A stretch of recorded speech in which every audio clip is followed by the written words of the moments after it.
Good evening. So let's continue. So we've just completed Buddhism and Jainism, and so let's switch over to another topic called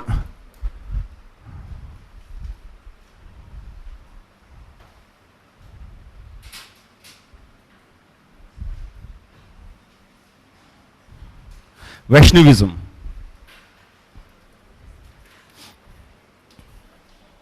Vaishnavism, or this religion is also known as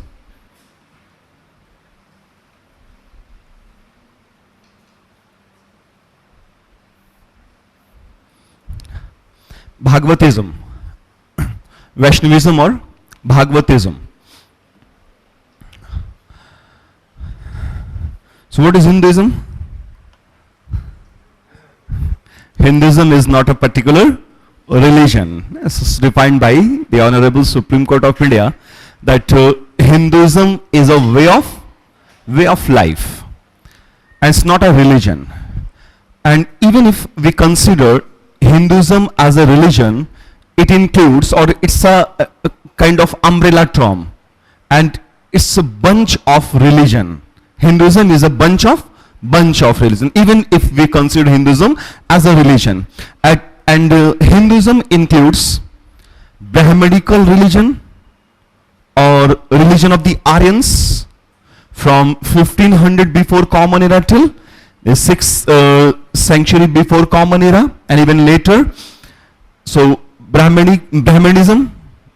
And Hinduism also includes Vaishnavism or Bhagavatism. And it apart from Vaishnavism or Bhagavatism, Hinduism, it also includes Shaivism and Shakta religion. Vaishnavism, which is centered, interwoven around a Vedic god named Vishnu, Bhagwan Vishnu. Shaivism is centered around Lord Shiva, while Shakta religion is more popular in the eastern quarter of Indian subcontinent, and mainly in Bengal. Shakta religion is concentrated, surrounded, or interwoven around our female deities, goddesses like Goddess Durga, Goddess Kali, Chandi, Parvati, Bhairavi. So even apart from Brahmanical religion, Buddhism and Jainism, we have discussed so far yet, we have to have better understanding of Vaishnavism or Bhagavatism, Shaivism and Shakta religion, and further philosophical development of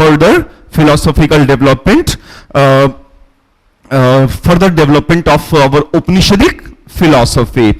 Like we have to know about Shankar Acharya, Ramanuj Acharya, Madhav, Nimbark Acharya tradition. Acharyas mean these acharyas, they formed a tradition in the Indian religious history called Acharya tradition. And then we have to know about Alwar and Nayanar saints of South India. Bhakti in South India, and Alwar saints and Nayanar, ALWAR, Alwar saints, and NAR, Alwar saints. Alwar means drowned in the bhakti of Lord Vishnu. भगवान विष्णु की भक्ति में डूबे हुए लोगों, संतों को अलवार कहा गया. And those saints who were totally drowned in the bhakti of Lord Shiva in South India, they were known as Nayanars.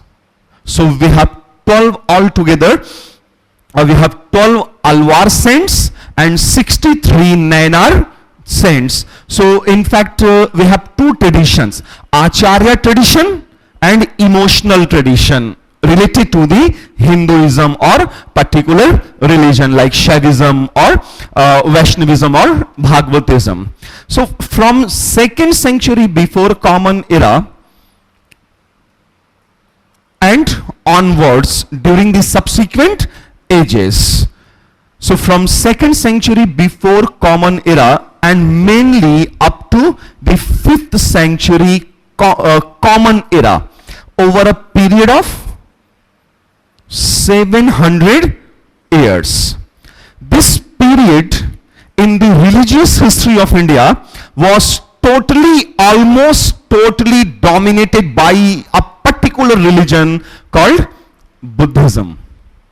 This period, so religiously speaking, this period in the history of India, it was almost totally dominated by the Buddhism. And Buddhism became so popular religion that it became religion of the masses, and its arms, its elements spread out of the boundaries of our country, out of even Indian subcontinent, and Buddhism spread to the Central Asia. During the medieval ages, Central Asian had embraced Islam. But like Kazakhstan, Istan countries, Kazakhstan, Kyrgyzstan, Azerbaijan, ये सब countries है ना, Central Asia. So Central Asians were earlier the Buddhists. But when Prophet Muhammad started preaching Islam, and Islam was based on equality and simplicity, and Central Asians were en masse attracted towards the Islam, and they had accepted Islam. But before being Islamic people, most of the Central Asians were the Buddhists. Most of the Central Asian. And Mongolia adjacent to China, Mongolia, Tibet, even China, North Korea, South Korea, Japan, some countries of Southeast Asia, and even Sri Lanka. So Central Asian Buddhists, Mongolian Buddhists, Chinese Buddhists, Korean Buddhists, Japanese Buddhists, they are the followers of Mahayan sect of Buddhism. And most of the Buddhist followers of Sri Lanka, they belong to Hinayan sect, lesser vehicle of Buddhism. So Buddhism rose to popularity in course of time, and when Lord Buddha, Mahatma Buddha, started preaching his philosophy, his teaching, and his teachings and philosophy were free from complexities, and he talked about sorrow and desires. Mahatma Buddha, so yesterday we talked a lot about Mahatma Buddha. So Buddha talked about sorrow and desires, and he said to the people that this world is full of sorrow and people are full of grief, because not because of their soul or universal soul, but because of their desires. So limit your desires, so you are free from your sorrow. So and he said desires are the root cause of sorrow. There are and he observed 4 truths when he sat beneath a peepal tree called Bodhi Vriksha, and he realized 4 things, 4 ultimate truth. First one, that the world is full of sorrow. Buddha never observed that the world is full of happiness. He observed that the world is full of sorrow. And second thought he developed, and he expressed himself, and his second thought, he told to the people that there are causes of sorrow, and desires are the causes of sorrow. And he further said, elimination of sorrow is possible. Elimination of sorrow is possible, and elimination of sorrow is possible by practicing a path called Eightfold Path or Ashtangik Marg. And Ashtangik Marg is a middle path. Middle path means avoidance of extremities of joy and extremities of happiness. So because of his very simple teaching and his philosophy, simple philosophy, and one more thing, Buddha never involved himself in any kind of philosophical discussions like soul or universal soul. And when people ask Gautam Buddha, sir, teacher, my lord, is there any soul inside our body? Is there any universal soul? Is there any relationship between individual soul and universal soul? He smiled and he remained silent, which means perhaps neither he had accepted nor rejected the existence of soul. So he was not intended to involve himself in any kind of philosophical discussion, complicated philosophical discussion. Rather, he talked about practical things like sorrow and desire.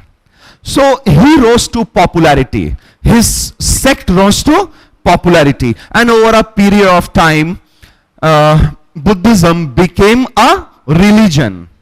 So even if Buddha himself was not intended to establish a religion, in course of time, his sect came to be organized properly, and that proper sect, when sect was properly organized, in course of time, it came to be called Buddhism. The Buddhism. So it became a religion, and it became a religion of the masses. Buddhism became a religion of the masses. जनता का धर्म बना because of his simple teaching, his very attractive personality.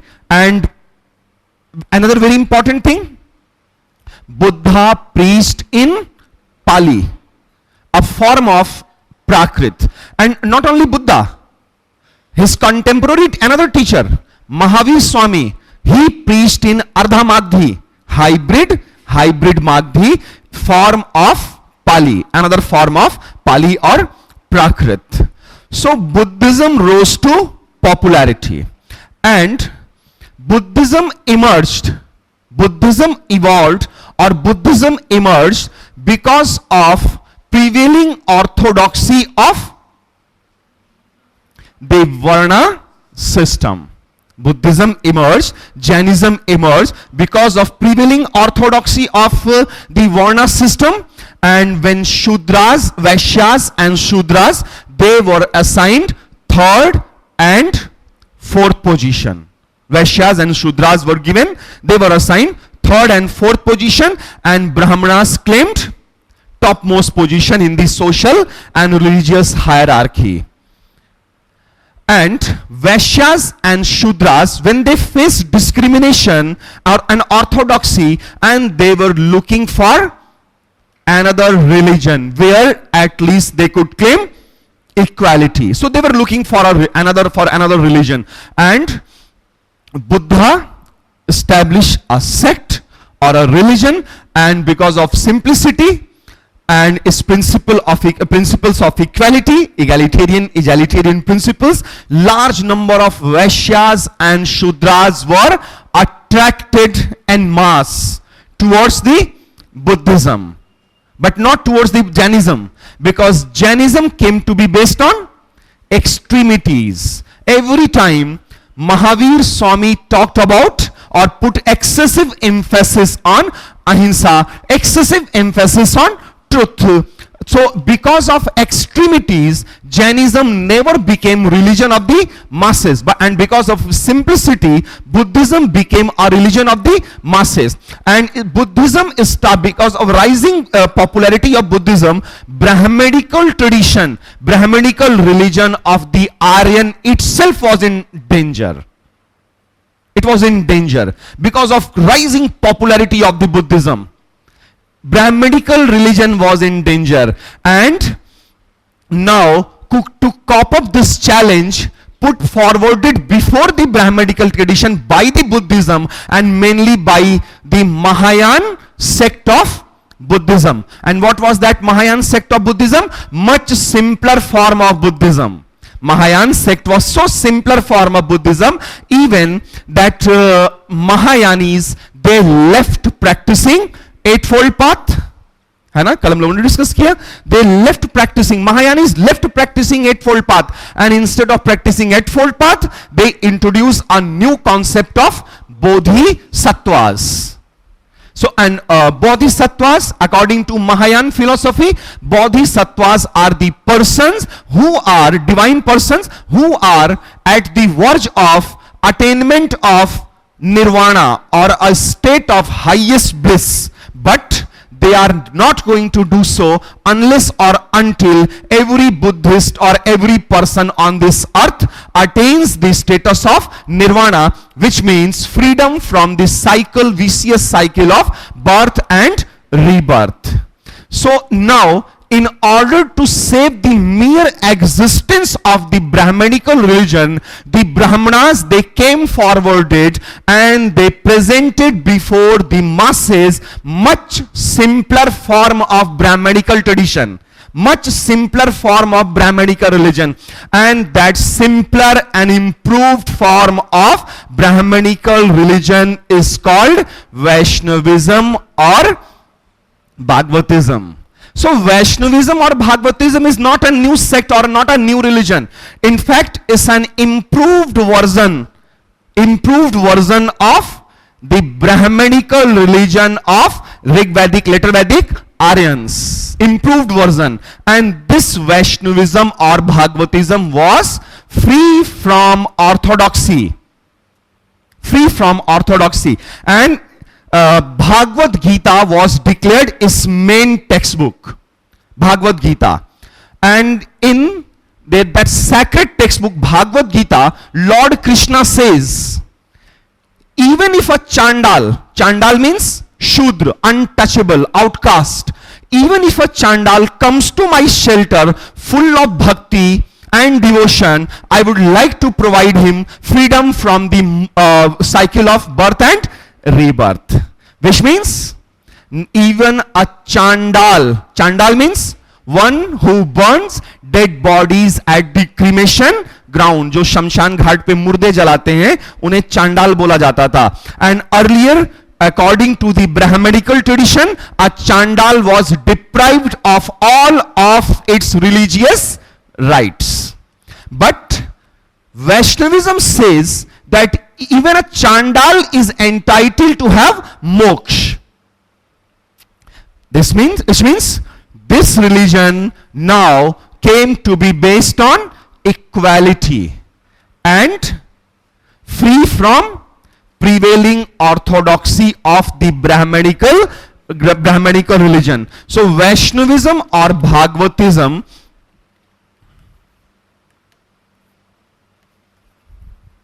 this religion was and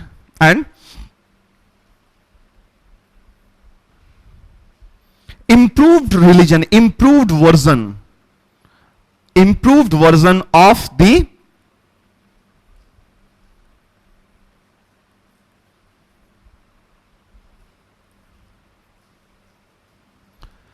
an improved version of the Brahmanical religion, an improved version of the Brahmanical religion, and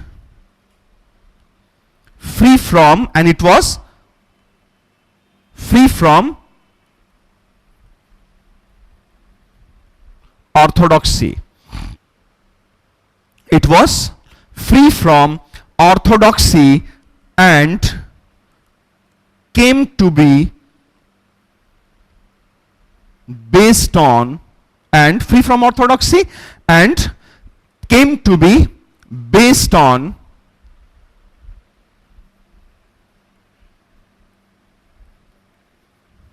egalitarian principles or principles of equality, came to be based on equality. So it has two very important characteristic features.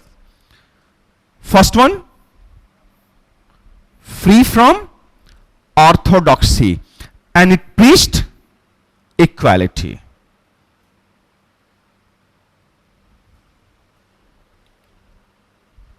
So this religion was presented before the masses to save the existence of Brahmanical religion.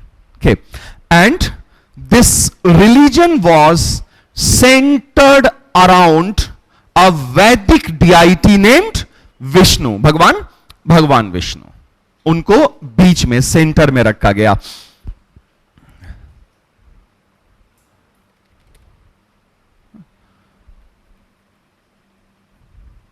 Lord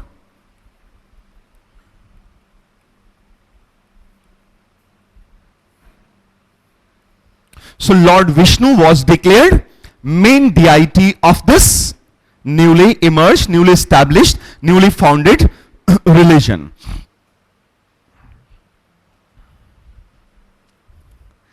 And say one more thing, this religion started emerging around the 2nd century before Common Era, when Buddhism reached at its popularity of Buddhism reached at its climax, and Brahmanical tradition was in grave danger. And here, this was the time, second century before Common Era was the century of origin of the Vaishnavism or Bhagavatism. And during the same time, and even during the later ages, subsequent ages, Brahmanas, they started compiling the Brahmanical mythology, Hindu mythology, because Buddhists started borrowing Hindu mythology. So even in order to save their own mythology, Brahmanas started compiling and writing their mythological textbooks called Puran. Puranas. Puranas were compiled around 2nd century before Common Era and onwards. And Puranas are all about preservation, compilation and preservation of Hindu mythology, because the Buddhist people, they started borrowing Hindu mythology for the sake of Buddhism.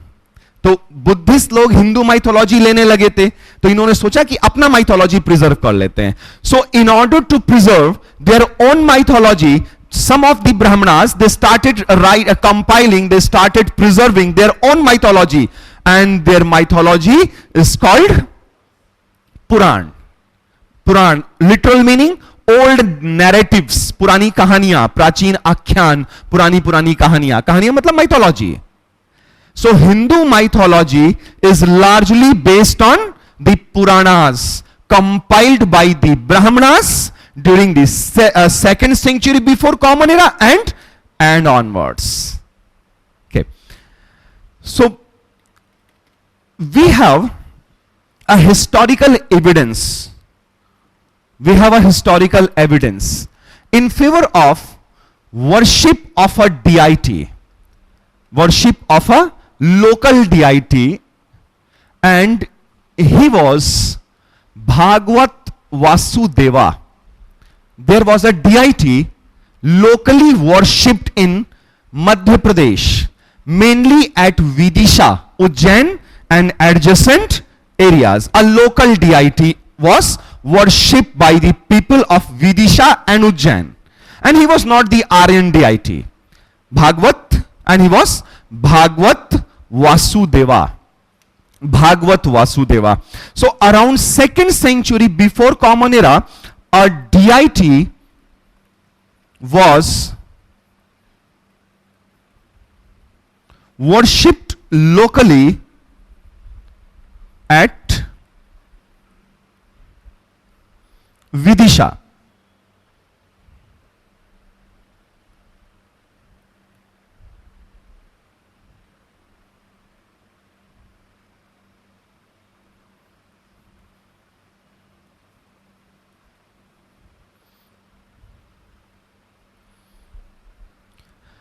He came to be known as Vidisha. He came to be known as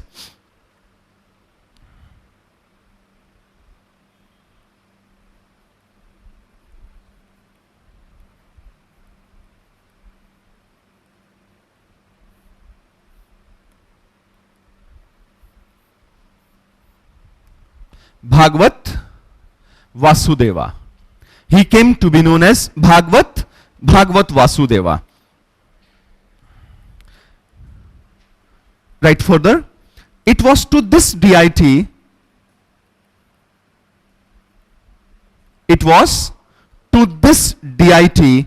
that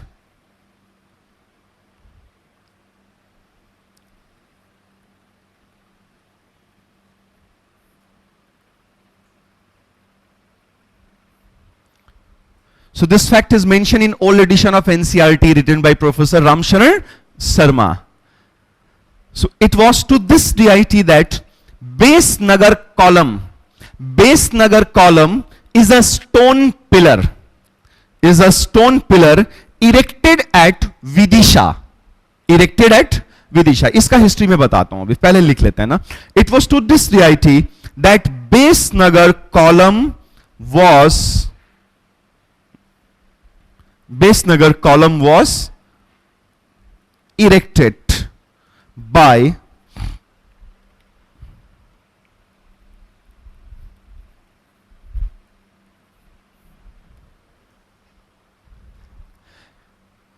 Heliodorus, a person, Heliodorus. It was to this deity that base nagar column at Vidisha was erected by a Greek named Heliodorus. Heliodorus, he was a Greek ambassador. He was a Greek ambassador. इसको लिख ही लेते हैं, complete कर लेते हैं. Heliodorus, an ambassador, राजदूत, an ambassador of the Greek king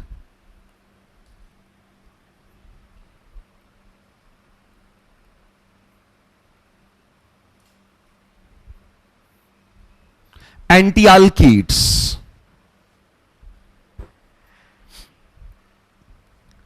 An ambassador of the Greek king Antiochus.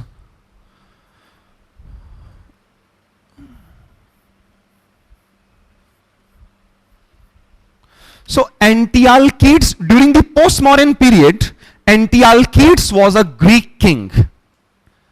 Antiochus was a Greek king. See here.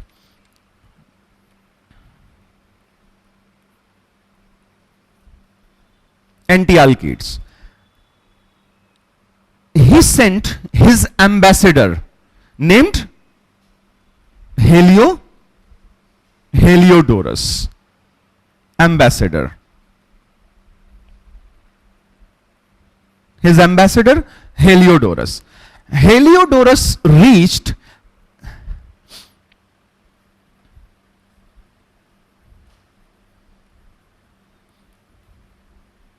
at the court of Shunga ruler, Shunga dynasty, a ruler who belonged to Shunga dynasty of eastern India during the postmodern period. So reached at the court of Shunga ruler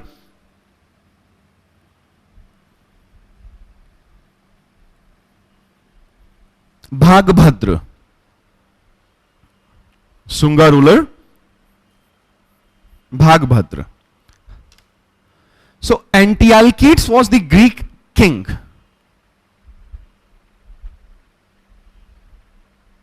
And he had a friendly relationship with this ruler who belonged to Shunga dynasty of Bengal, Uttar Pradesh and Bihar, named Bhagbhadra. So Antiochus, the Greek king, sent his ambassador Heliodorus at the court of Shunga ruler Bhagbhadra. And when Heliodorus reached here, he went all the way to Vidisha. Heliodorus reached at Vidisha. And there Heliodorus found out that people of Vidisha locally, they worshipped a deity named Bhagavat Vasudeva.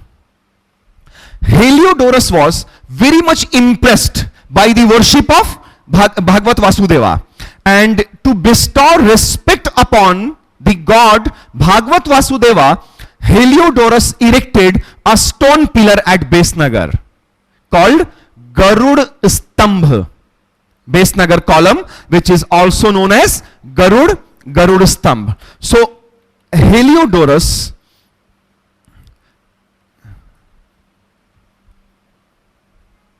erected a stone pillar, Garud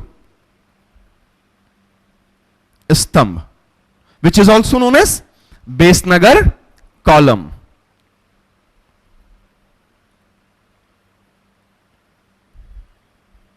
Stone column.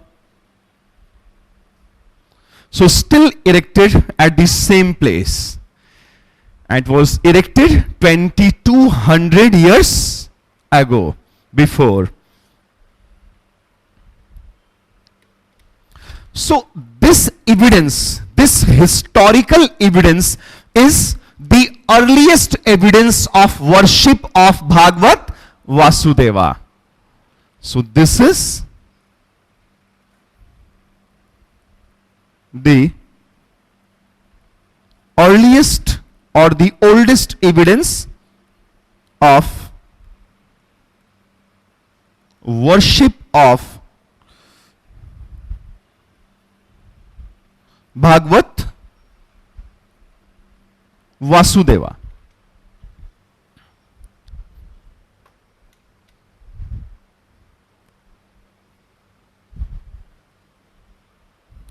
Earliest evidence of worship of Bhagavad Vasudeva. So in the beginning, Bhagavad Vasudeva was a local deity. This deity, on karna, chal hi nahi raha.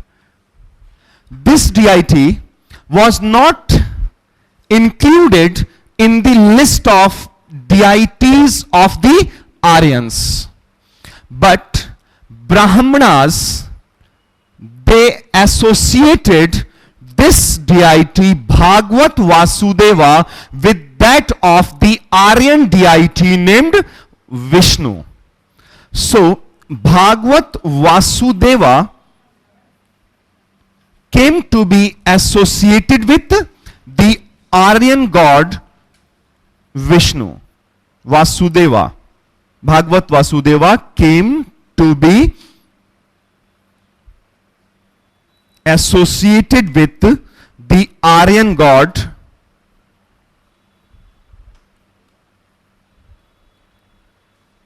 Lord Vishnu. So see, we are discussing not about our Hindu mythology, but about our historical development of Bhagavatism or Hinduism, है ना? तो दिल पे मत लीजिएगा कुछ बातों को. This class is not about your faith or about your mythology. This class is all about your historical development of this particular religion, or historical development of Brahminical religion, Buddhism, Jainism, Bhagavatism, Shaivism, Shakt and Sufi, Bhakti, and about our own philosophical developments. So Vishnu became the main deity, and in course of time, during the subsequent ages, another deity who was locally worshipped named Narayan. वो TV serial में देखा है नारायण नारायण, वो नारद मुनि जो होते हैं वो दो ऐसे चिमटी जैसे लिए होते हैं ना, ऐसे बजाते रहेंगे, वो बोलते रहेंगे Narayan Narayan. Same Narayan deity. So Narayan was not the deity of the Aryans. Narayan was a locally worshipped deity. Narayan was a locally worshipped deity, and Narayan came to be associated with Lord Vishnu.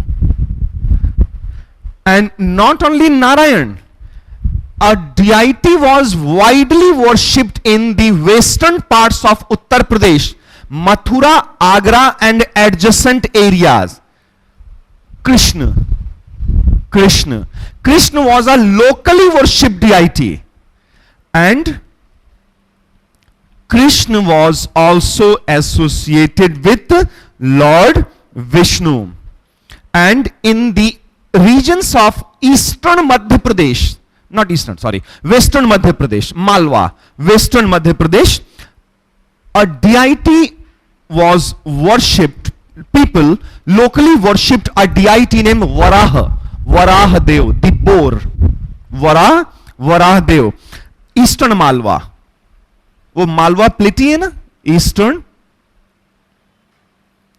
Malwa, widely worshipped in eastern Malwa. Krishna was widely worshipped in western Uttar Pradesh, and Varaha was widely worshipped in the regions of eastern Malwa. And even Varaha came to be associated with Lord Vishnu. And even during the subsequent ages, Prince of Ayodhya, who was raised to the status of God, Lord Rama was associated with Lord Vishnu.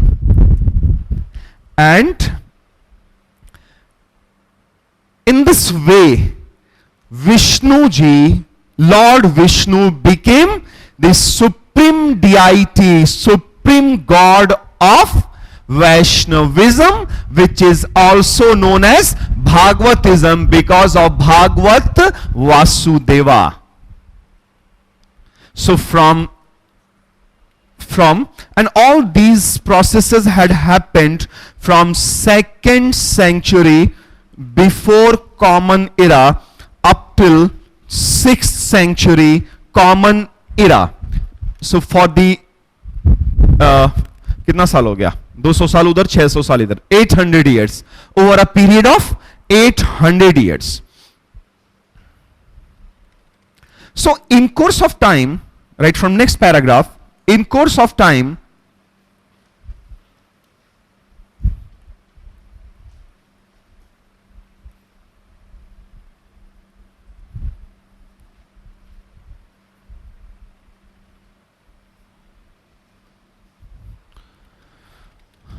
Lord Vishnu became the supreme deity of Lord Vishnu became the supreme deity of the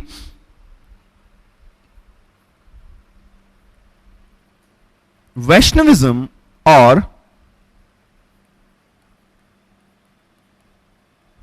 Bhagavatism. Vaishnavism or Bhagavatism. But for the followers of Lord Vishnu only, he is considered to be the supreme deity, not for the followers of Lord Shiva. For the Shaivites,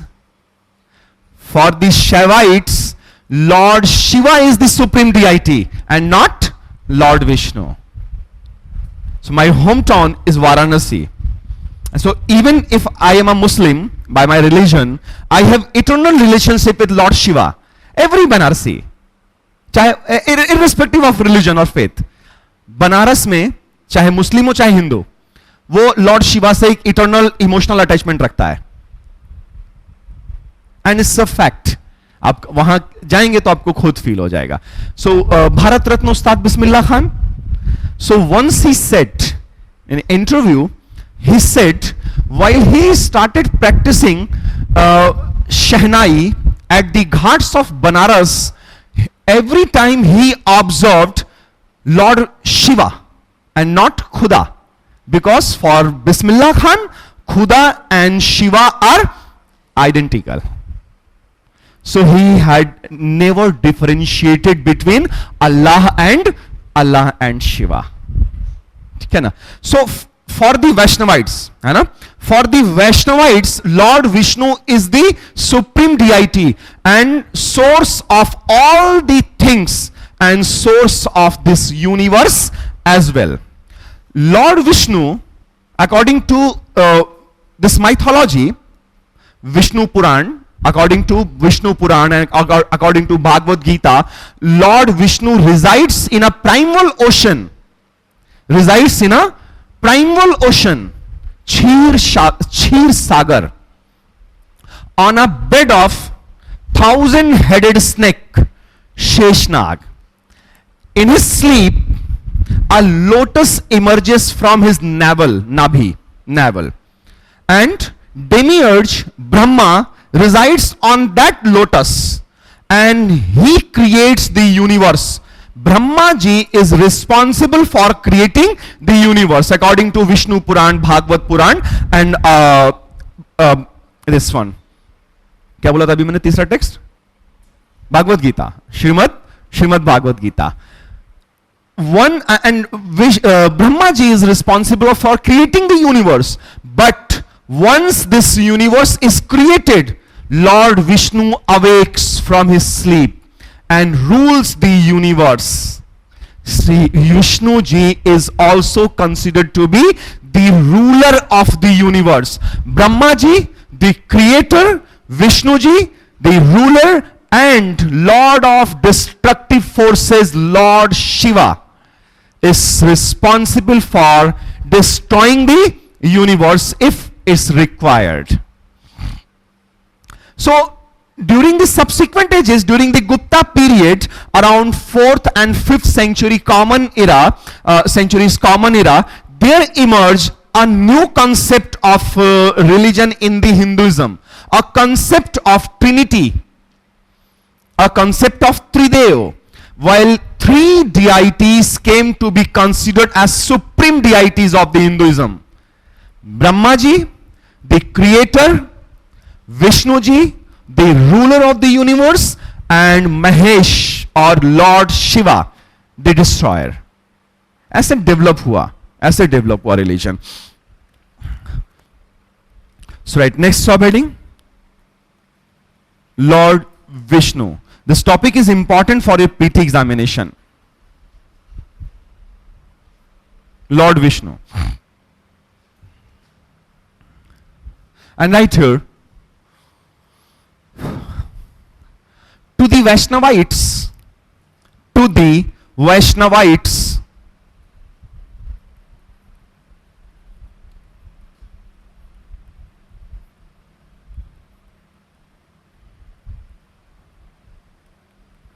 this God is the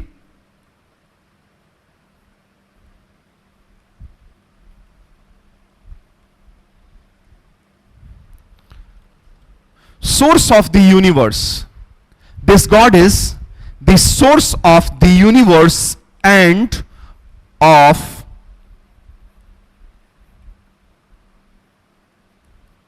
all the things. So this discussion, this lecture is from Wonder That Was India, written by Professor A.L. Basham. To the Vaishnavites, this God is the source of the universe and of all the things. He sleeps in the primeval ocean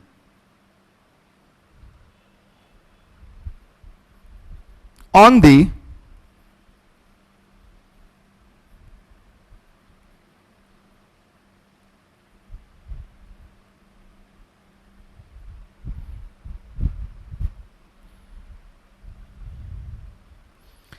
thousand-headed snake Sheshnag, on the thousand-headed snake Sheshnag. In his sleep,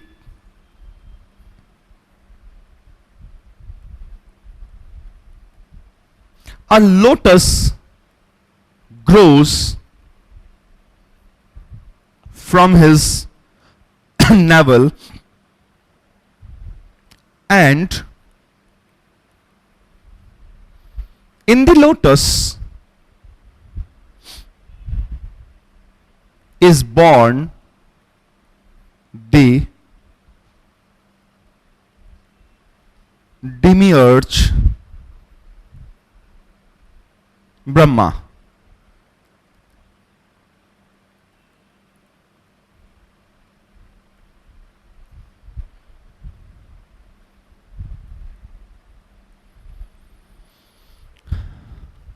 Who creates the world? Brahma, who creates the world. Once the world is created, Lord Vishnu awakes to reign in the highest heaven.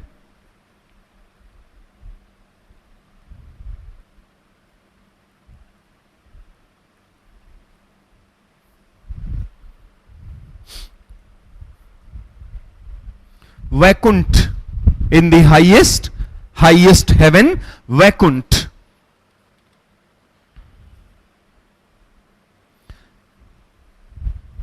Bearing in his hands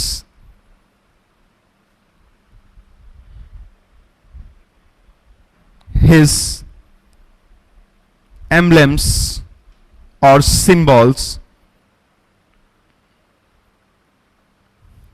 Sorry, aware of emblems of Lord Vishnu? So in his 4 hands he bears 4 different things: lotus, conch, shank, kamal, shank, mace, gada, and a discus. Sudarshan chakra. So his emblems: the conch,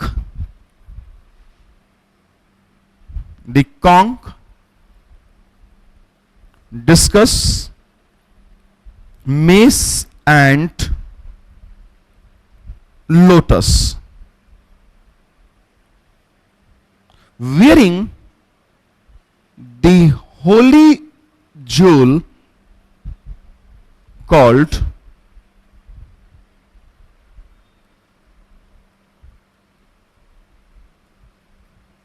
कौस्तुभ मणि. कौस्तुभ उनका jewellery है, मणि है, कौस्तुभ मणि भगवान विष्णु का Kaustubh. And he rides on the great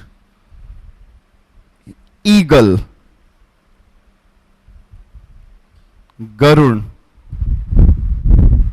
and this vehicle they borrowed from Bhagavad Vasudeva, and that's why to bestow respect upon Bhagavad Vasudeva, Heliodorus erected Garud Stambh. So Garud was the vehicle of Bhagavad Vasudeva, and in course of time it was declared a vehicle of Lord Vishnu. Okay, right, from next paragraph. Lord Vishnu's status as the universal God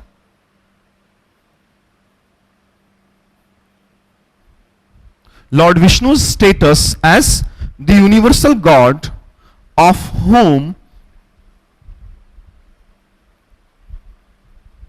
all other gods are aspects or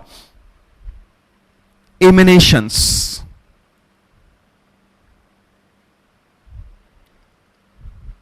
appears as early as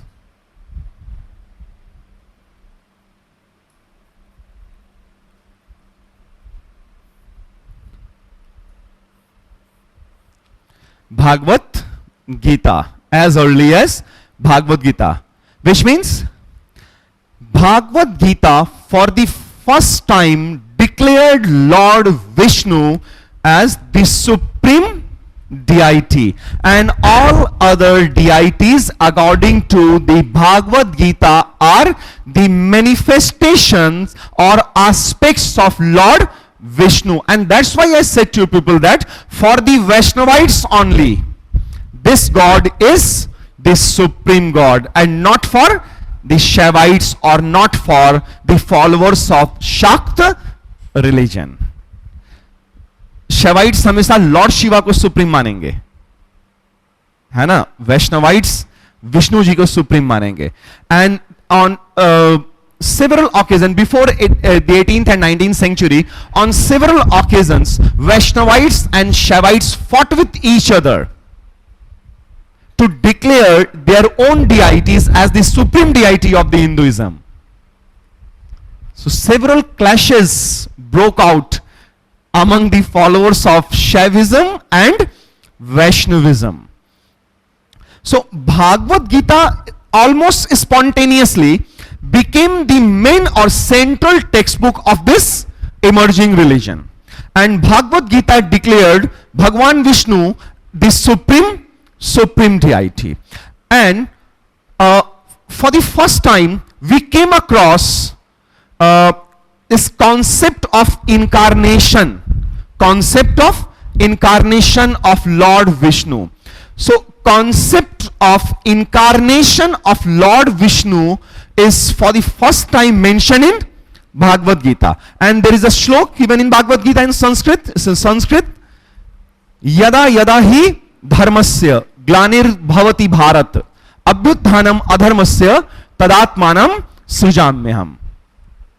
जब जब धर्म की हानि होगी, दुष्ट पापी लोग बढ़ेंगे, भगवान अवतार लेंगे और सुदर्शन चक्र से मुंडी काट देंगे, है ना. तो दुष्ट पापी लोग सावधान रहे.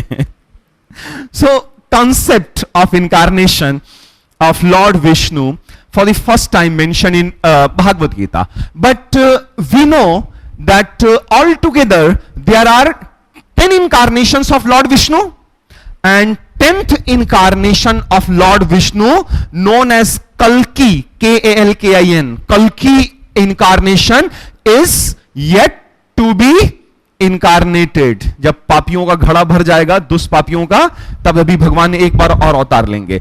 Which means फ्यूचर में स्कोप छोड़ दिया ब्राह्मण्स ने भागवतिज्म के लिए कि किसी और रिलीजन को समेटना होगा तो समेट लेंगे. And interestingly enough, yesterday I told you people that around 12th century common era, Buddhism came to be virtually disappeared from the place of its origin, India, and Brahmanas, they declared Bhagwan Buddha as a Lord incarnate, Lord Vishnu. जहां से निकले Buddha, Brahminical traditions ने, Brahmins ने उन्हें वापस अपने में समेट लिया कि बुद्धा कोई अलग नहीं थे. Buddha he was the God incarnate of God Vishnu. 9th incarnation, Buddha was declared 9th incarnation of Lord Vishnu, and 10th one is yet to be incarnated. Means future aspect of Vaishnavism is quite open कि और किसी को समेटना होगा तो समेट लेंगे. Historical interpretation, na? Historical, not mythological. Historical interpretation of Vaishnavism. So, right further,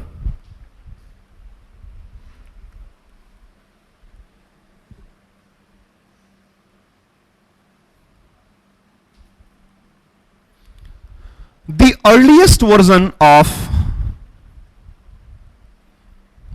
this doctrine is contained in the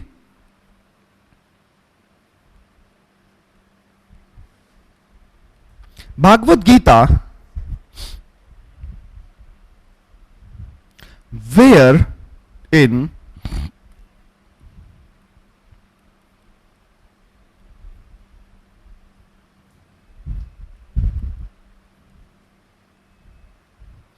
Krishna reveals himself, wherein Krishna reveals himself as the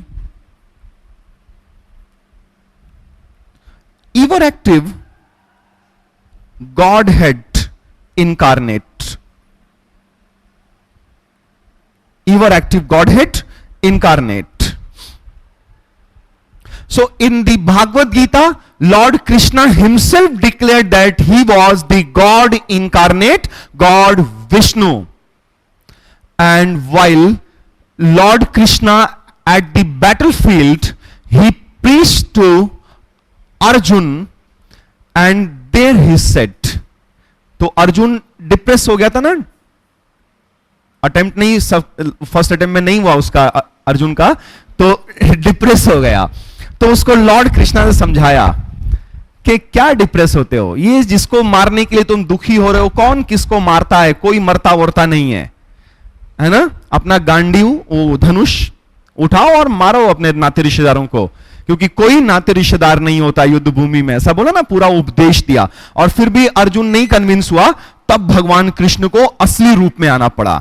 फिर उन्होंने अपना असली रूप दिखाया अर्जुन को. Then he was finally mesmerized and he was full of energy and he started fighting battle and inflicted crushing defeats on the Kauravas at the battlefield of Kurukshetra. So ever active, God incarnate, Godhead incarnate. Incarnation, right further, incarnation of Lord Vishnu are 10 in number.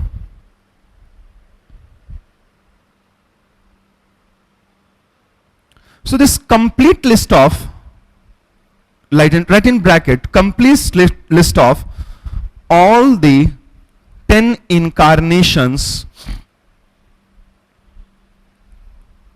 of Lord Vishnu is mentioned in a textbook of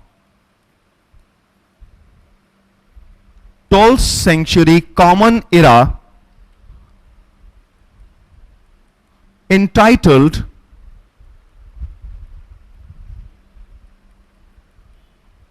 Geet Govind.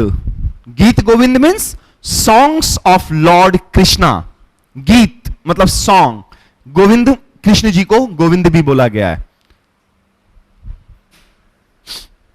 Govind Maharashtra में क्या बोलते हैं? गोविंदा. गोविंदा आला रे नहीं बोलते ऐसे.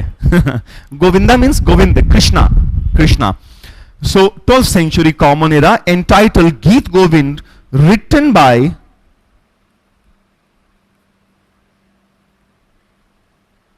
Jayadev, written by Jayadev.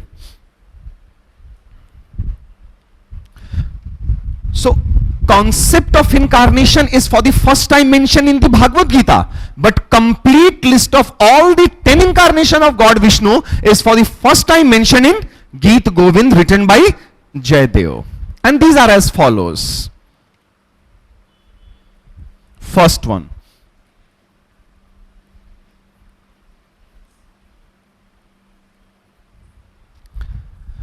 Matsya Avatar. Matsya Avatar. The fish. Matsya means fish. Matsya Avatar. When the earth was overwhelmed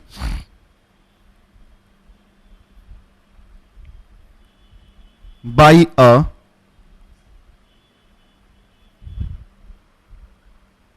universal flood. These facts are from mythology. When the earth was overwhelmed by the universal flood, Lord Vishnu took the form of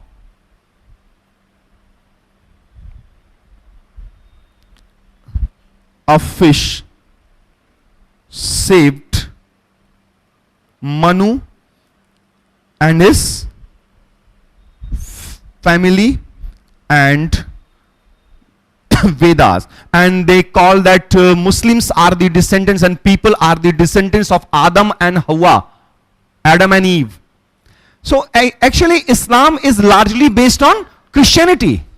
So Abraham of Christians became Ibrahim. Moses of Christianity became Musa alayhi salam. Adam and Eve, Adam and Hawa. दिल पे मत लीजिएगा, जो है सो है ना, और ले भी लेंगे तो क्या. So saved Manu and his family and Vedas. Matsya Avatar. Second one,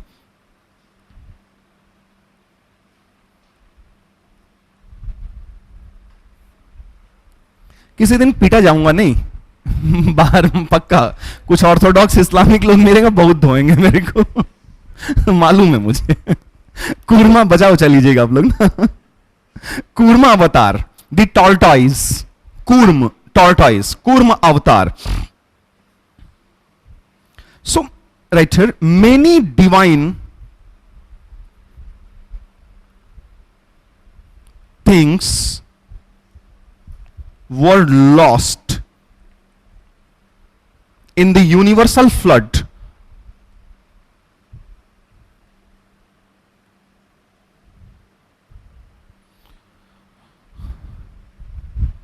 including the ambrosia with which the god preserved their youth. Ambrosia preserved their youth. Lord Vishnu became the tortoise. Lord Vishnu became the tortoise, and on his back the gods placed Mount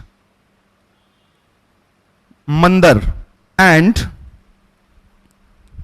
twinning the divine snake,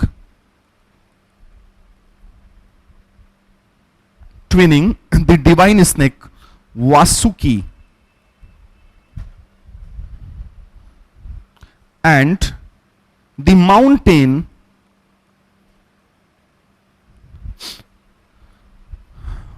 churned the ocean and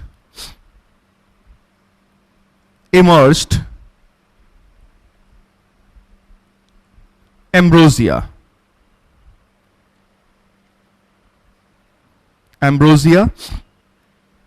And other things, and one more thing, and in things including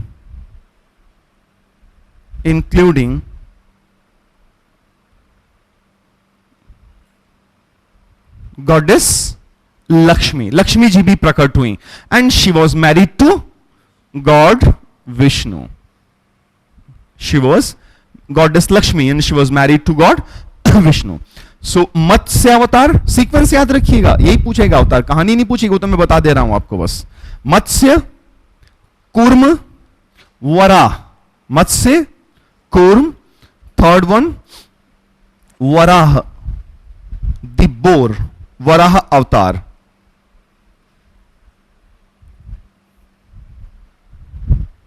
So to kill, or he killed Rakshas, demon.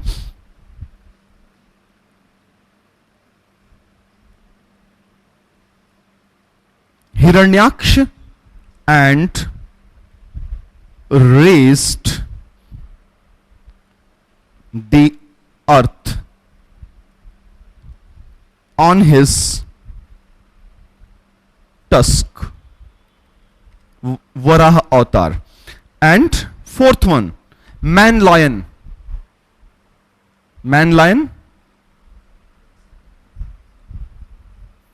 Narsimha, nar means manushya, singh, sher, man lion. To kill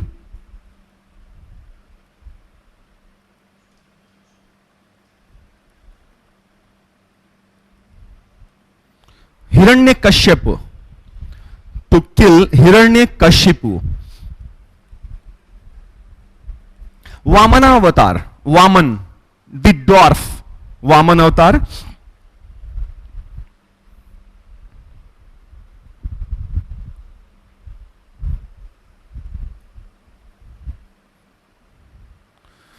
To suppress a demon named Raja Bali. बाली है ना, बाली या कुछ ऐसे नाम में. Vamanavatar, man lion, Narasimha, then dwarf, Vamana, and sixth one, Rama with the axe, or Parsurama avatar. Parsurama avatar, it indicates a kind of clash between the Brahmanas and the Kshatriyas, and on several occasions Parshurama killed large number of Kshatriyas with his axe. And Parshurama was the god incarnate, God Vishnu. So Parshurama, followed by seventh avatar, Rama avatar, then Krishna, Krishna avatar. So Krishna avatar is the most important avatar. The most important.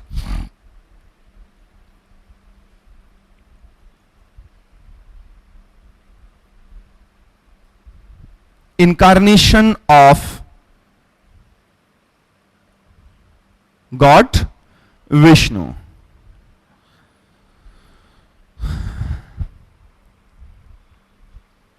So Krishna was a historical reality. Krishna, son of Devaki, is mentioned as early as the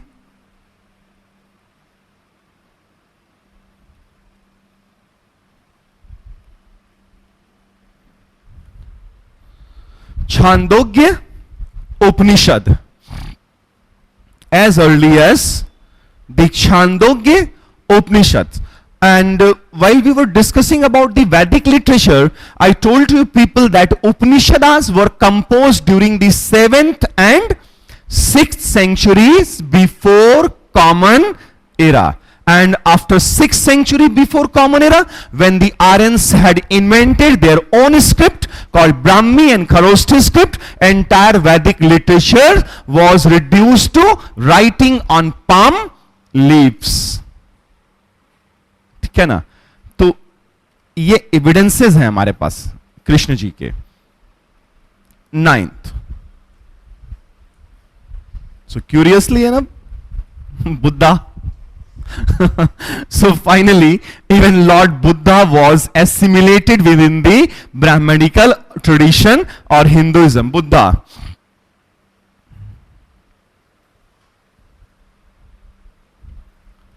So this is mentioned in Jayadev's Geet Govind that Lord Vishnu became Buddha. Lord Vishnu became Buddha. कि बुद्ध कोई नहीं थे, वो तो भगवान विष्णु थे. So mention in Jayadev Geet Govind. However,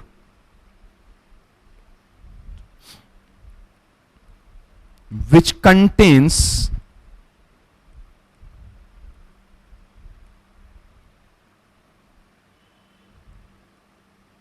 one of the earliest list of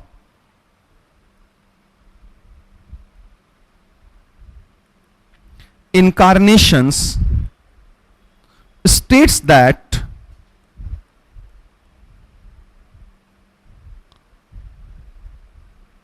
Vishnu became Buddha.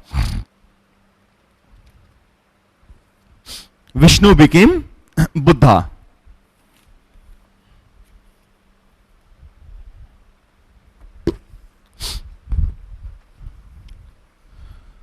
Tenth one.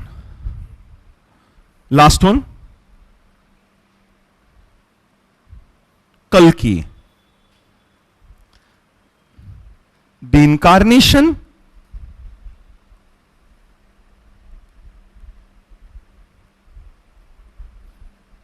yet to come.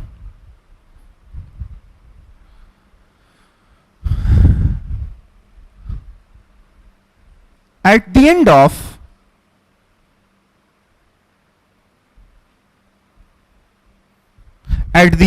dark age. Dark age here means घोर कलयुग, है ना? आप लोग ने बहुत कलयुग चल रहा है, घोर कलयुग आ गया है. So at the end of dark age, lord Vishnu will appear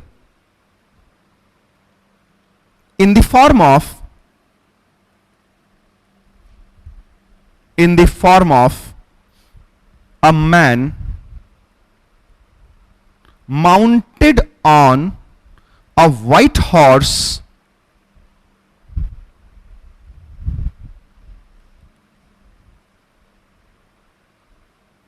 with a flaming sword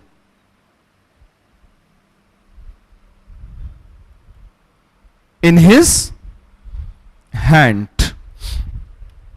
with the flaming sword in his hand.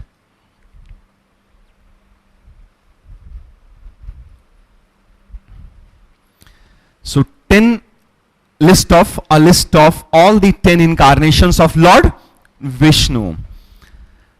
And right next subheading, development of Bhagavad religion, or Bhagvatism or Vaishnavism. So in fact,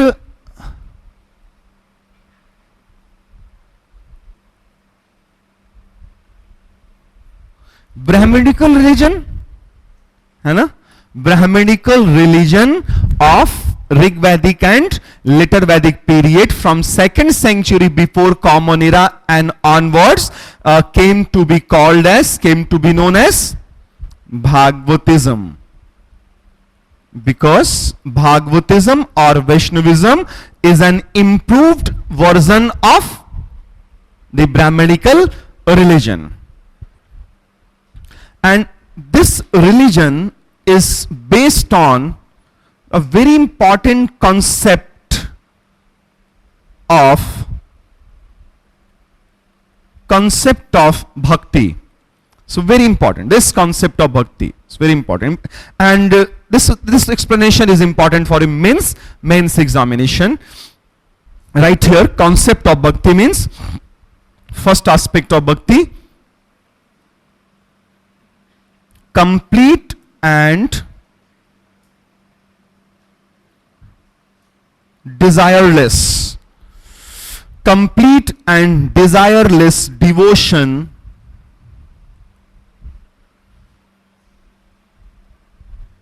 towards the God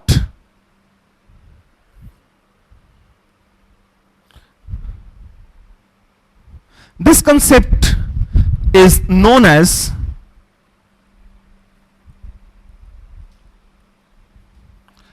prapatti. A word, symbolic word, was used by an acharya of acharya tradition named Ramanuj. Ramanuj Acharya called this concept prapatti. So this term was given by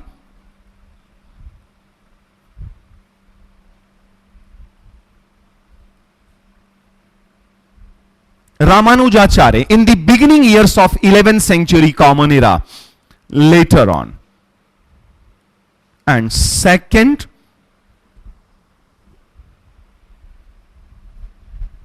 loving relationship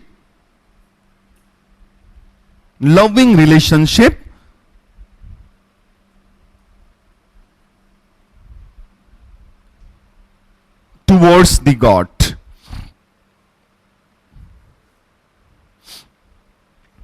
Loving relationship towards the God, such as, for example, loving relationship of Lord Krishna and Gopi Krishna.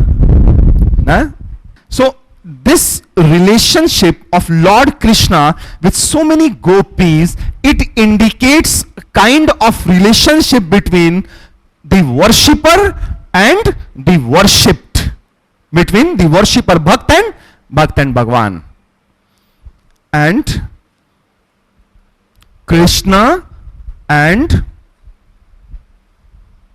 Sudama.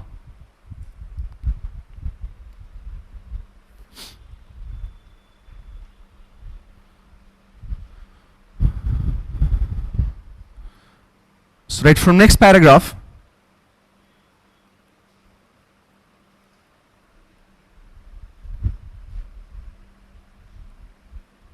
in Bhagavad Gita, Lord Krishna says,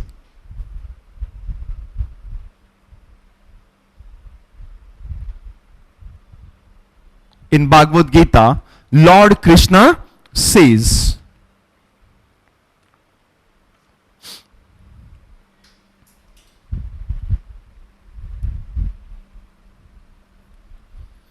even if a chandal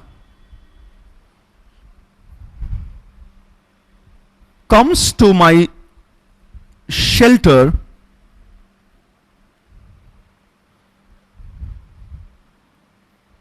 I would provide him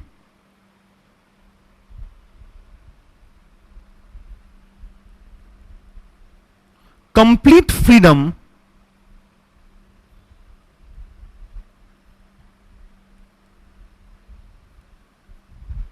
from the cycle of birth and rebirth. That is moksha. Moksha.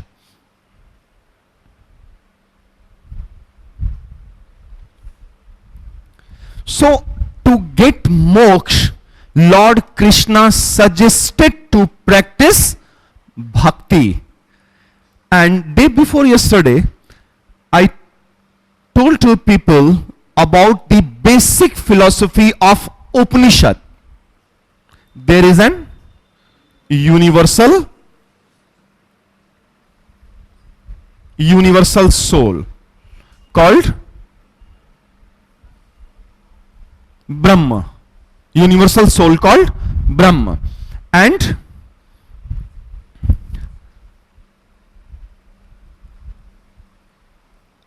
individuals, so we people, individuals called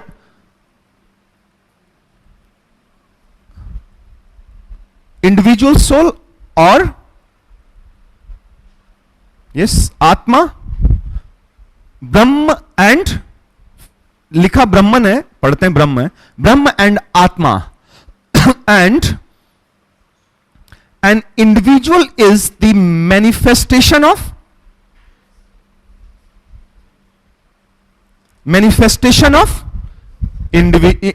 this Atma is the manifestation of Brahma, or an individual soul is the manifestation of universal soul, and it's mentioned in the Upanishadic thought like a small drop of water from a great ocean. And now this individual is caught in a cycle of birth and rebirth. In a cycle of birth and rebirth. And ultimate objective, final objective of the life of this Atma or this individual soul is to assimilate. So called assimilation.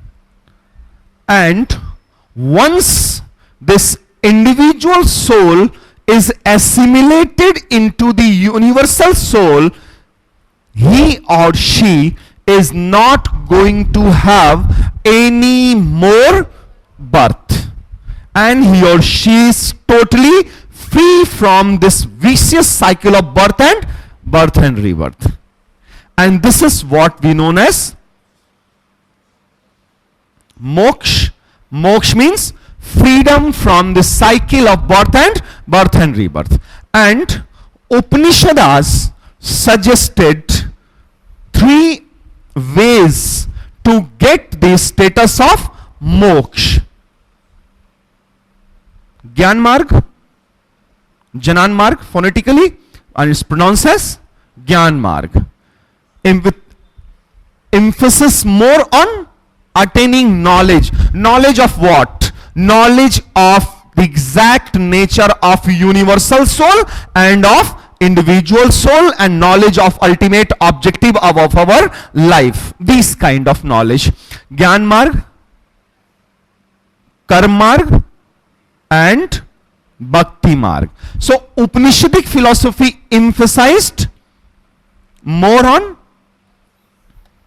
Gyan Marg. ज्ञान मार्ग. उपनिषद ने किस पे जोर दिया मोक्ष के लिए?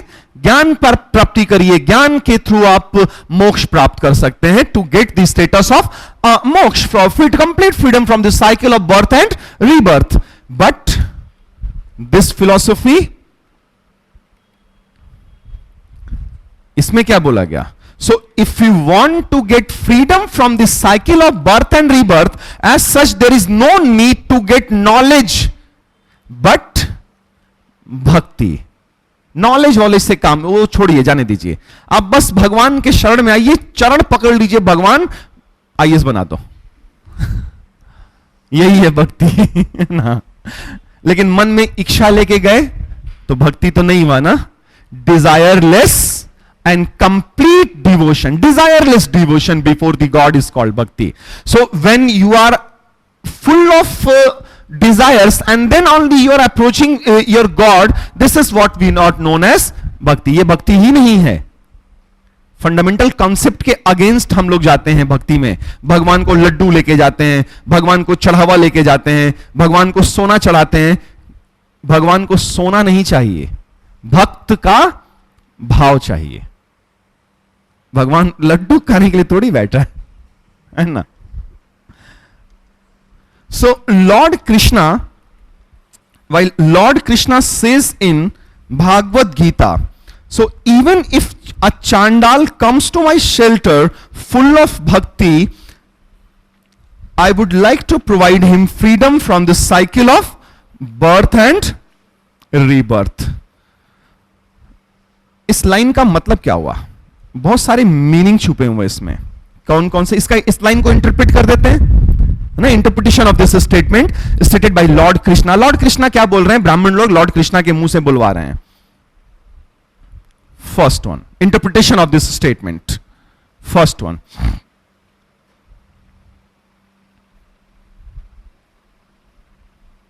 it became easier to get मोक्ष, है ना. मोक्ष आसान हो गया. अब मोक्ष के लिए ज्ञानवान की जरूरत नहीं है. सिर्फ भगवान की भक्ति करिए, भजन कीर्तन करिए, भगवान खुश हो जाएंगे, मोक्ष दे देंगे, है ना. So it became easier to get moksha. Second one, all the men are men killing, all the men irrespective of gender, gender neutral word यहां पे यूज किया. all the men are equal before the God. So Chandal and a Brahman. Chandal, even Chandal was now, even a Chandal outcast, untouchable, was also entitled to attain the status of moksha. Earlier, Shudras were deprived of their religious rights. Even during the later Vedic period and onwards, even the Shudras were not entitled to listen Vedas or Vedic mantras. अगर कोई शूद्र वैदिक मंत्र सुन लेता था ना, तो उसके कान में शीशा पिघला के उड़ेल देते थे. वेद कैसे सुन लिया तुमने? सो नॉट ऑलवेज, हमें हमेशा ऐसा नहीं होता रहा होगा, लेकिन ऐसा एविडेंसेस है हमारे पास. शूद्रों के साथ अच्छा बर्ताव नहीं था, लेकिन ज्यादा पैमाने पे नहीं होता रहा होगा ना. ऑकेजनली कभी कभी हुआ होगा ऐसा. एग्जैगरेट मत करिएगा इसको जबरदस्ती का, है ना. पॉलिटिकल मोटिव्स भी हो जाता है ना लोगों का. So but as a whole, Shudras were deprived of their religious rights. Now, even Shudras, untouchables, Chandals, hunters, forest dwellers, outcasts, they were now entitled to get the status of moksha. So all the men became equal. They were declared or are equal before the God. सब लोग बराबर हो गए. Third one,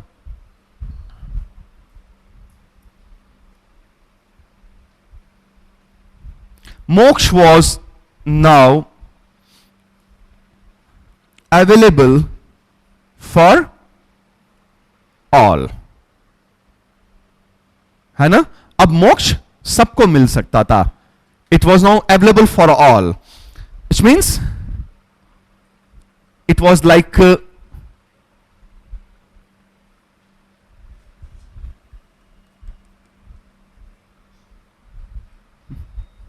democratization of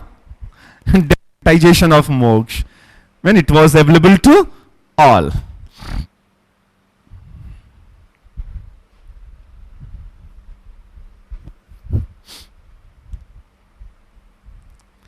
ठीक है ना? And one more thing, in this concept of bhakti, mediators were not required. Mediators were not required. Brahmins की जरूरत नहीं है, पंडित जी की जरूरत नहीं है, आप सीधे भगवान को अप्रोच करिए. जैसे होता है ना fundamental rights. So when your fundamental rights are violated, you are free to approach the Honorable Supreme Court of India. So here in this concept as well, people were now free to approach their supreme deity directly without any mediator, तो अब पंडित ब्राह्मण की जरूरत नहीं रहेगी, सीधे भगवान को अप्रोच करिए मंदिर में जाके, है ना? लेकिन फिर भी ब्राह्मण रहते हैं वहां पे, पुजारी के ही हाथ से प्रसाद चढ़ेगा. आइडियोलॉजिकल डोमिनेंस है भी. भगवत गीता को मैं सेपरेटली बताऊंगा अलग से. सो भगवत गीता, पुराण, धर्मशास्त्र, धर्मसूत्र, स्मृतिस, पुराणास, महाभारत, रामायण, भागवत गीता. सो Bhagavat Gita was finally compiled during the 4th century common era, during the Gupta period, and Bhagavad Gita is a part of Bhishma Parva of Mahabharata. Bhagavat Gita अलग से कुछ नहीं है, लेकिन अलग से निकाल दिया गया, part of Bhishma Parva of Mahabharata, the largest epic of the world. According to the tradition, Ved Vyas, not according to the Indian history, according to the tradition, Ved Vyas is said to be the writer of Mahabharata. But Mahabharata was compiled over a period of 600 years. So many people, they added and they added, and there are so many hymns or stanzas in fact. So Mahabharata contains more than 1 lakh stanzas, and this is the largest epic of the world, and it's not possible for one man or single man to compose more than 1 lakh stanzas. It took for the writers about 600 or 700 years finally to compile Mahabharata and Ramayana. Mahabharata and Ramayana, both the two epics were compiled parallel to each other, and finally both the two epics were compiled during the Gupta period. ये अलग से discuss करेंगे हम लोग. So this is all about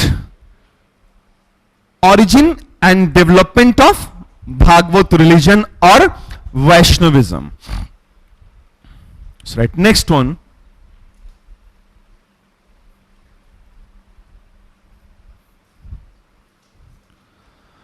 Shaivism.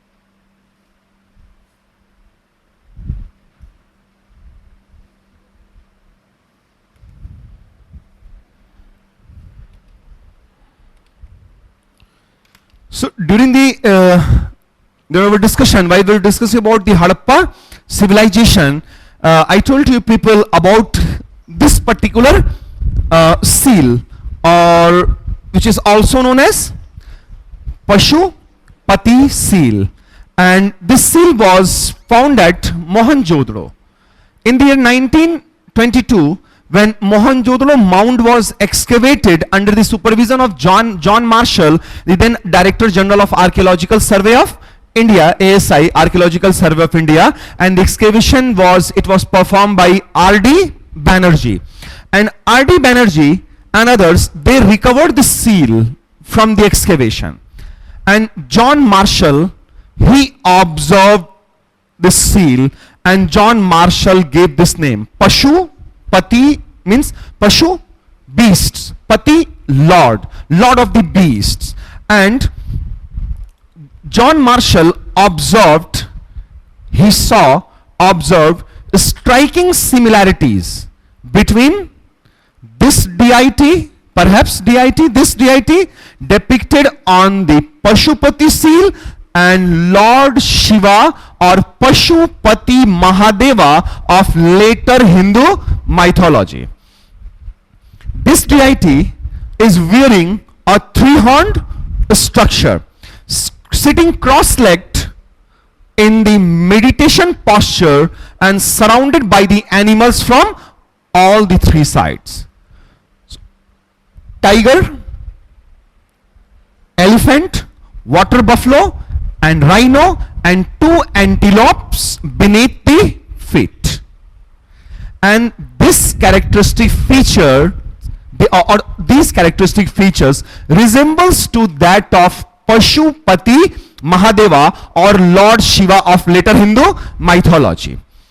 And one more thing, the Hadappans were the phallus worshippers, ling pujak, because images of sex organs have been recovered from the excavations at so many sites related to the Harappa civilization.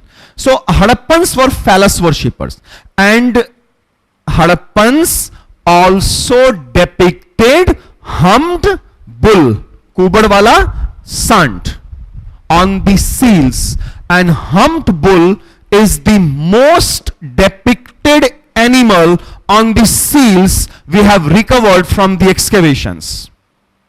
So, and humped bull is associated with Lord Shiva, है ना? Lord Shiva का vehicle क्या है? Nandi ji, and Nandi ji is a humped bull. Nandi ji इसलिए बोल रहा हूं कि किसी भी रिलीजन का आप फॉलोअर हो सकते हैं ना, तो रेस्पेक्ट करना होता है. आप यूं ही नहीं बोल सकते ना ये शिवा, लॉर्ड शिवा, ऐसे बोलना होता है. तो इतना ख्याल रखना होता है आपको. इवन अब हम इंटरव्यू बोर्ड में भी होंगे ना, तो ये सब ध्यान रखिएगा. कैसे रिलीजियस मुद्दे पे क्वेश्चंस बनते हैं, उठाए जाते हैं, और आप वहां फंस जाते हैं फिर. ठीक है.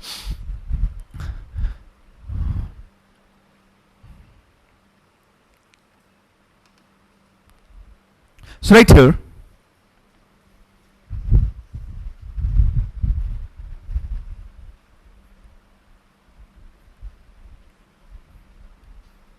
simultaneously,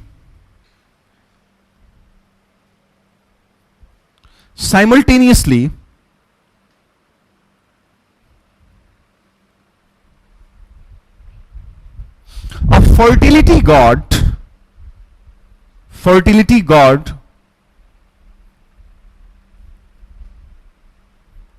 from the days of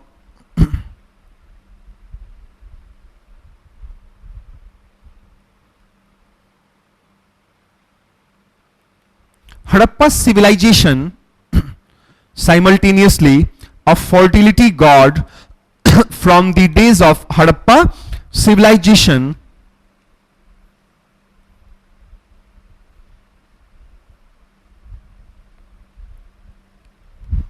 rose to prominence.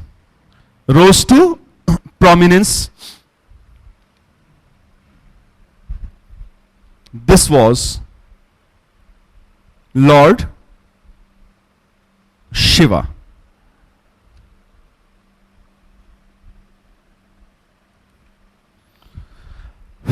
Identified with Vedic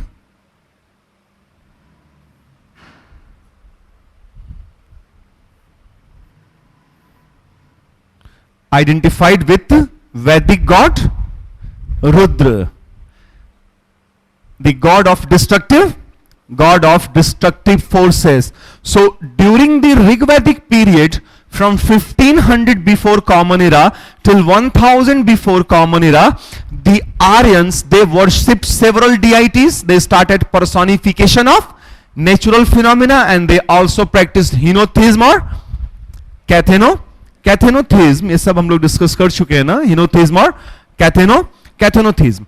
and during the Rigvedic period, Indra, Agni and Varuna were most frequently gods. Indra was the most frequently god, followed by Agni and Varun Dev. Indra, Agni and Varun Dev. And during the Rigvedic period, other deities like Rudra and Vishnu were considered to be the gods of lesser importance. But when the Aryans around 1000 before Common Era, when they started living a settled life, when they started living in the villages, Indra, Agni, Varun, they lost their prominence, they lost their importance, and some other deities rose to importance like Rudra and Vishnu. So Lord Shiva identified with Vedic god Rudra and usually worshipped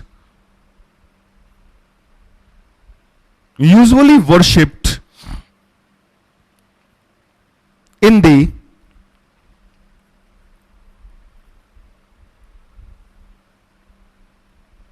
form of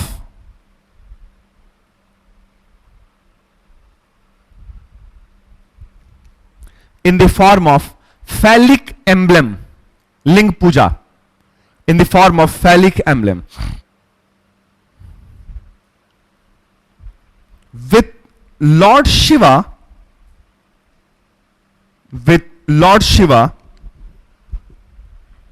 were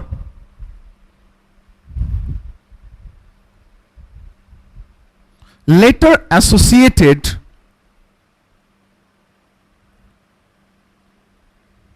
certain other popular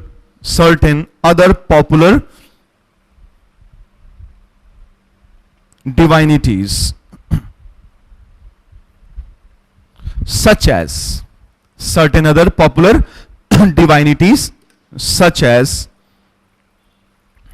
Vishnu ji के साथ बहुत सारे देवताओं को जोड़ा गया, like Bhagavat, Vasudeva, Narayan, वरा, कृष्ण, रामा, और लॉर्ड शिवा के साथ भी बहुत सारे लोकल डिआइटीज को एसोसिएट किया गया. So many local deities of in particular of South India came to be associated with Rudra or Lord Shiva. Historical development, historical explanation of our religion and not mythological. Like Lord Ganesha. Ganesh ji Aryan deity nahi hai.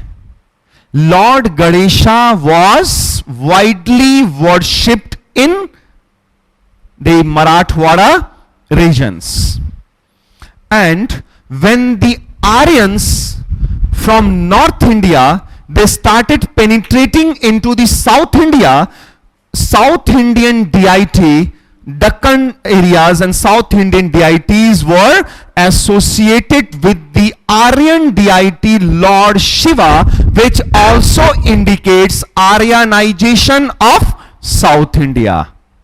It in fact indicates Aryanization of South India. And some historians have stated that, ये आप लोग जानते होंगे ना कि गणेश जी का सिर काट दिया गुस्से में आकर के शिव जी ने. फिर उन्हें अफसोस हुआ, तो फिर उन्होंने अपने सर्वेंट्स को भेजा कि जाओ जो भी पहले दिखे उसका सिर ले आना, मैं जोड़ दूंगा. तो उनके जो सर्वेंट्स थे वो गए, उन्हें हाथी का एलिफेंट बेबी दिखाई दिया, हाथी का बच्चा, उसका सिर वो काट के ले आए और उन्होंने गणेश जी पे, शिव जी ने गणेश जी पे लगा दिया. तो कुछ हिस्टोरियंस बोलते हैं it indicates Aryanization of north India, Aryanization of south India. ये सिर काटना फिर जोड़ना ये सिंबॉलिक है. ये जो माइथोलॉजी है और उसका बैकग्राउंड हिस्ट्री से कैसे ले रहे हैं historians. Like killing of a demon by goddess Durga, वो जो तलवार से मारती है ना दुर्गा देवी, जो मूर्ति में बनाया जाता है, क्या बताइए वो जो राक्षस को मारती है देवी दुर्गा, महिष, त्रिशूल से ना, ट्राइडेंट, वो तो मुझे मालूम, राक्षस महिषासुर. तो कुछ हिस्टोरियंस क्या बोलते हैं कि महिषासुर का मारना गॉडेस दुर्गा ये इंडिकेट करता है कि non Aryans were defeated by the Aryans, and non Aryans were defeated and non Aryans were killed by the Aryans, ऐसा भी मानना है ना, ये हिस्टोरियन है, मेरा नहीं। ठीक है ना, ये टॉपिक पढ़ाना बड़ा रिस्की होता है। कई बार कुछ सेंटर्स पे ना लोग मेरे को ब्लेम कर देते हैं कि ये एंटी हिंदू टीचर है, तो बड़ा ऑकवर्ड हो जाता है ना। अगर आपका ही स्टूडेंट आपको बोल दे कि एंटी हिंदू टीचर है, कितना बुरा लगेगा। ऐसा कभी कभी होता है, एक दो लोग होते हैं कुछ कुछ बैचेस में, है ना। तो जैसे लास्ट बैच में मैंने बोल दिया था, आज भी बोला मैंने कि लॉर्ड शिवा से हमारे बनारसियों का क्या है, एक इटर्नल रिलेशनशिप है। तो एक स्टूडेंट बोला कि ये मुसलमान टीचर है, इसका शिवा के साथ, लॉर्ड शिवा के साथ इटर्नल रिलेशनशिप कैसे फील कर सकता है, झूठ बोल रहा है। अरे भाई, मैं झूठ बोल रहा हूं, तुमको कैसे पता? है ना, ऐसे ऐसे लोग हैं हमारे कंट्री में। और आईएएस एस्पायरेंट, ख्वाब आईएएस बनने का है, ऐसे लोग जाके क्या करेंगे एडमिनिस्ट्रेशन में, जो ये भी नहीं सोच पाते हैं कि कम से कम एक मुसलमान भी तो शिवा के साथ अटैचमेंट फील कर सकता है ना। इसमें कौन सा ऑकवर्ड, कौन सी खराब बात हो गई? तो उसको यकीन नहीं हुआ, ये कैसे हो सकता है, ये जावेद सर झूठ बोल देते हैं। अब ठीक है, जो तुम्हारा सोचना है सोचो, क्या किया जा सकता है। So such as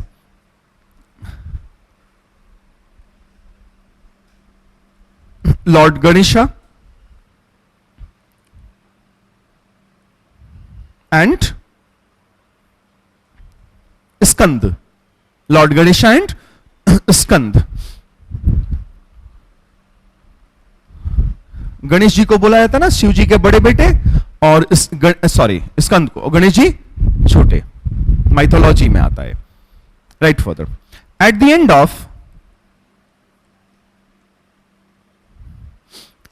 of the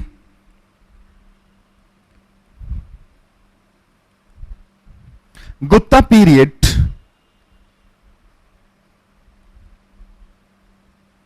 Gupta period means 4th and 5th centuries before, 4th and 5th centuries common era.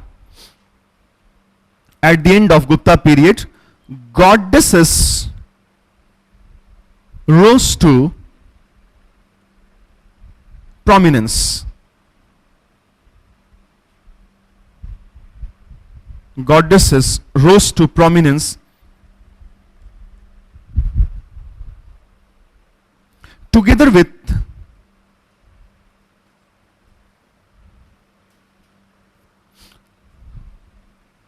the male deities such as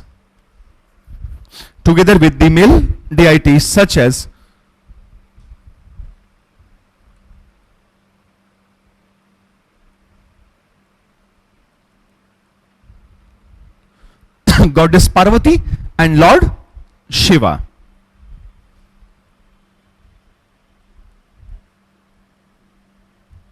Goddess Lakshmi and Lord Vishnu. And Brahma ji and Saraswati. I'm not very sure about that. छोड़ जाने, ठीक, इतना रहने देते हैं, बहुत है, इतना तो एग्जाम्पल बहुत है। The final form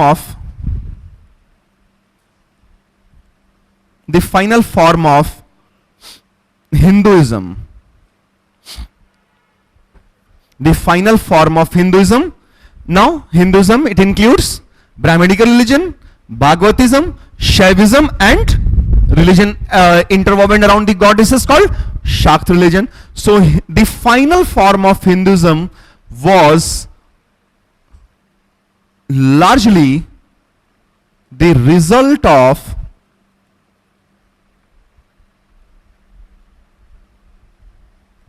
influence from the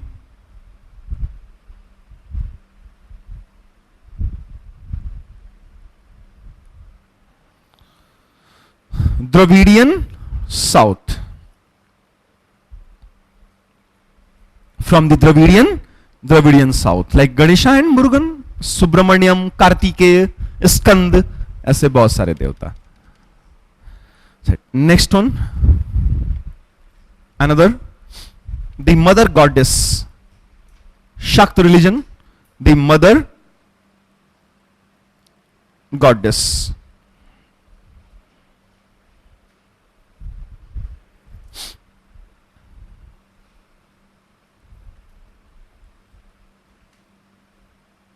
So mother goddesses were worshipped at all times in India. Mother goddesses were worshipped at all times in India. But between the days of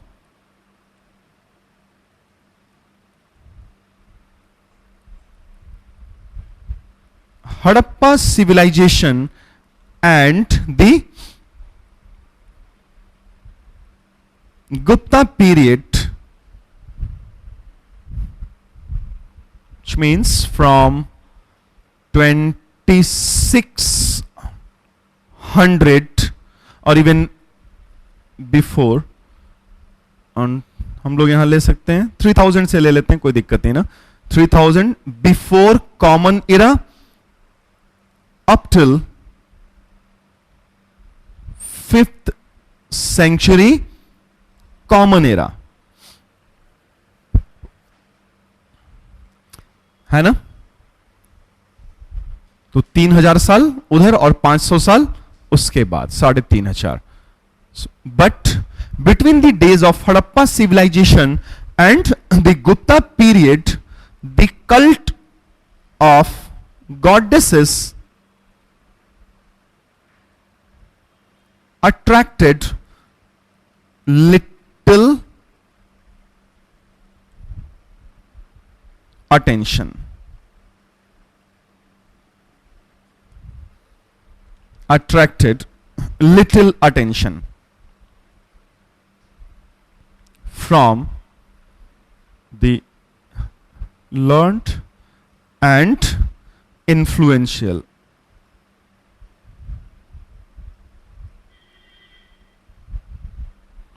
And only emerged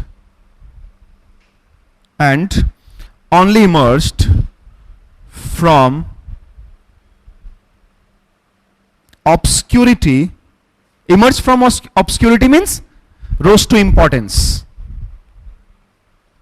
and only emerged from obscurity to a position of real importance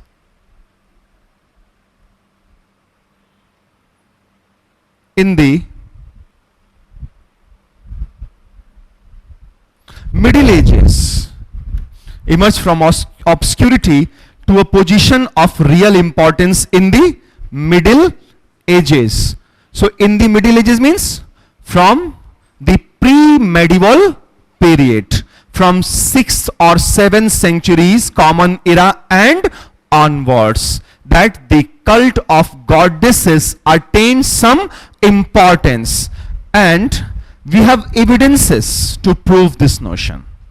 While Lord Shiva was declared one of the 3 supreme deities, but his divine powers were worthless when he was without goddess Parvati.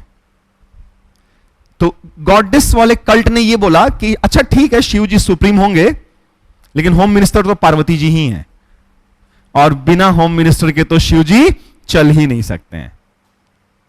ठीक है ना. तो ये बोला गया, importance देने की कोशिश की गई गॉडेसेस को. So real importance in the medieval ages. जैसे ये जानते हैं आप लोग ना, एक मूर्ति बनती है, मैं बाद में पढ़ाऊंगा इसको आर्ट एंड कल्चर में, अर्धनारीश्वर. उसमें आधी मूर्ति शिव जी की होती है और आधी पार्वती जी की, which indicates reunion of Lord Shiva and goddess Parvati. कि शिव जी पार्वती जी के बिना आधे हैं, मतलब शिव जी की ताकत, डिवाइन पावर पार्वती जी से है. ठीक है ना. In the middle ages comma, when female divinities, goddesses, female divinities connected with the gods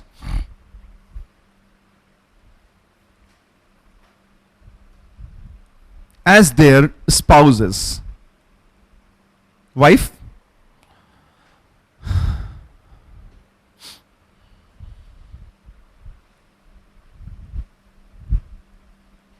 the goddess was the शक्ति, बोलते हैं ना लोग नारी शक्ति, देखिए कल प्रूव हुआ ना नारी शक्ति, रिजल्ट देखिए, है ना.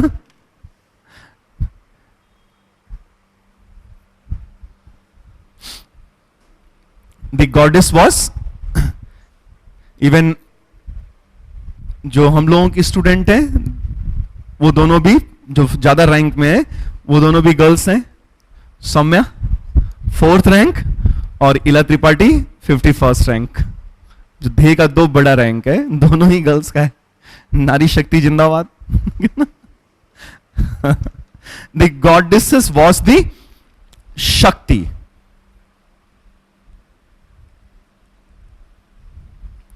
The strength of her male counterpart. आप लोगों का सिलेक्शन होता है ना, तो हम लोग को भी थोड़ा इंपॉर्टेंस मिल जाता है, बड़ा अच्छा लगता है. बच्चों का जब पढ़ाए हुए स्टूडेंट्स का सिलेक्शन होता है ना और अच्छे रैंक में होता है तब बड़ा अच्छा लगता है.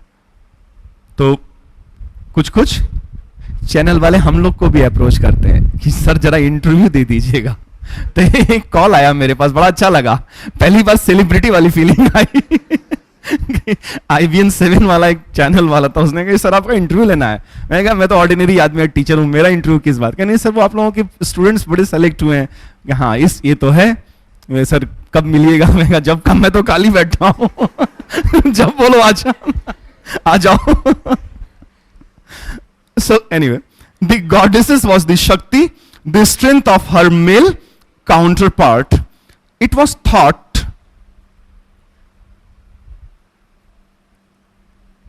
that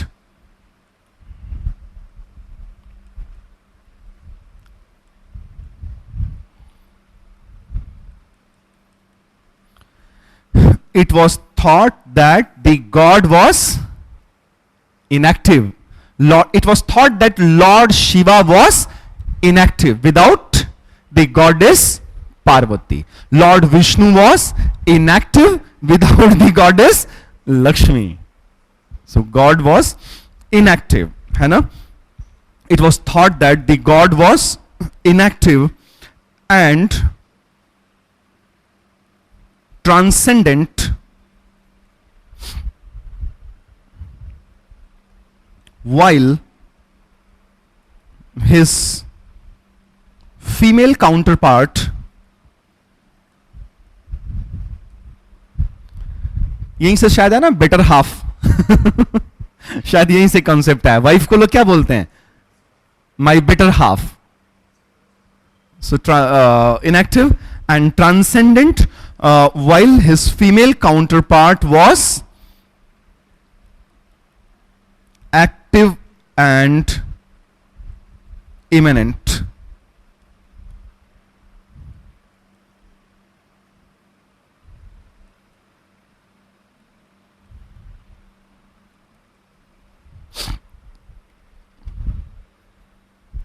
From the Gupta period,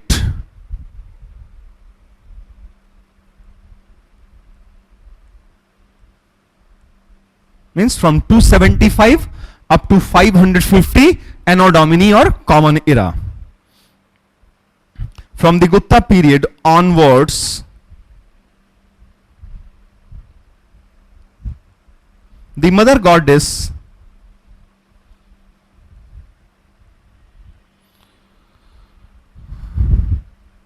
increased in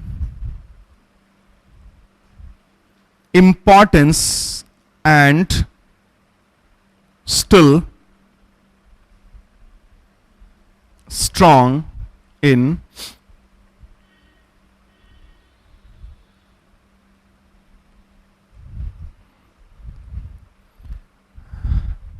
Bengal and Assam.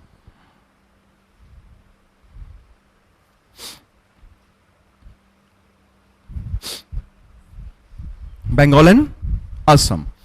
So apart from all these male and female deities, even we have some gods of lesser importance. Once they were treated like supreme deities, but now they have totally lost their importance. So we have some gods of lesser importance, like once included in the list of Trinity, Brahmaji is the god of lesser importance, and just one temple, only one temple is left in our country for Lord Brahma, and that temple is located in Pushkar, ये अजमेर. पूरे India में ब्रह्मा जी का सिर्फ एक मंदिर बचा है. इंद्र भगवान को तो कोई पूछता ही नहीं है. Varun, Indra, all these gods, they became the gods of lesser importance. So these gods are important for Hindu mythology, but not for our examination. So we are not going to discuss these gods and goddesses of lesser importance. Like next heading,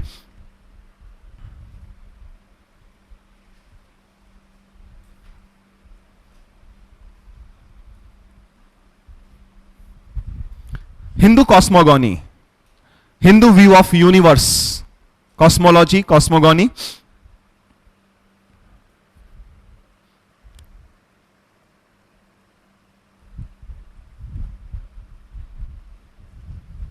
इससे question आया हुआ ना PT में.